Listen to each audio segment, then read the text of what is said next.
So a couple of people have asked me, how come the conservatives and the Republicans are going after Jasmine Crockett with so much fervor recently? And I acknowledge there's a couple of instances recently when they went after her, but for the most part, I don't necessarily think they're coming for her more than they come for or try to go after anyone who is articulate, who is considered or seen as a star in the Democratic realm, who has an audience, has an ear, who's down to earth, who's folksy, who's relatable, who is able to energize and speak in a non-jargony manner, the folksy aspect where people can actually be interested, and she explains people in plain speak, and they get that. And so that's one of the reasons why the Harris-Walz campaign invited her to be part of the communications team, because she's able to be relatable and relate to the electorate in a way that perhaps older, perhaps more like stuffy members of her party could not. And so that's a threat. That's it. And the two scandals, not really scandals. One instance, someone I saw on Threads say that she's not really gangster because she went to a elite expensive high school and elite expensive college. So a couple of things is kind of like, then that just is a reflection of you, that you think that black people, that's not something that's that doesn't represent blackness. And to do that means that you can't really truly be black. But however, there are black people that I know personally who are, born of wealth and of affluence, and from the time they were babies. And when they are amongst some friends, they do slip into the African American vernacular English. They're not always speaking Queen's English. They're more relaxed. You would never see that because you're not part of their family and friends and social circles, and they may just do it inside their homes with their friends. And so, but they're very, very black as well. And that's their experience. And if you have a narrow, myopic view of blackness is, you would couch her as faking or cosplaying blackness. But her refusal to, just code switch and just, be prim and proper when on the floor, and, and comport and fit into the square box when she's not a square person.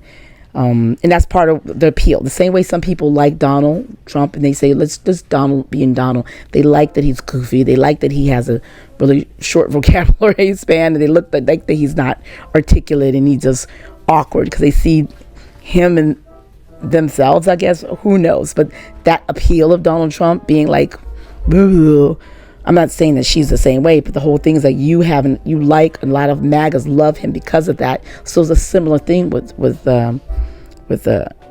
Jasmine Crockett. And I don't think she wants to be seen as a victim. Like, she doesn't want any people feeling sorry for her. She's not being attacked by them. One more quasi scandal is when Pam Bondi told Jasmine Crockett to tread lightly because she was sort of, joking about the Tesla, and when a reporter walked up to her and assaulted her by getting in her personal space, and she pushed him off, he said he's going to file complaints, and he go to the Capitol Police, and the Pam Bondi DOJ joke wrote a statement saying they're going to come after her and they're going to consider it. It's such a bunch of bullshit because you guys just let out January 6th protesters, so miss us with that nonsense. It's so laughable and it's so silly and so stupid. It's like, get out of here. I think she owns herself. She made, in regards to the Hot Wheels comment, which is the other one, is that she went to the Human Rights Watch campaign or Human Rights Campaign event, and she mentioned Texas, and she's like, yeah, we're a hot ass mess, which again is a jargon, colloquialism, sort of like a casual slang way of speaking about Texas. And then she says, yeah, and we have Governor, Hot Wheels. I guess the wheels is referring to Governor Abbott because he's in a wheelchair, and hot because he's a hot ass mess. It's kind of like put the two together. And so the Republicans are being up in arms, but you can't take them seriously because their standard bearer, Donald Trump, has made fun of a disabled reporter.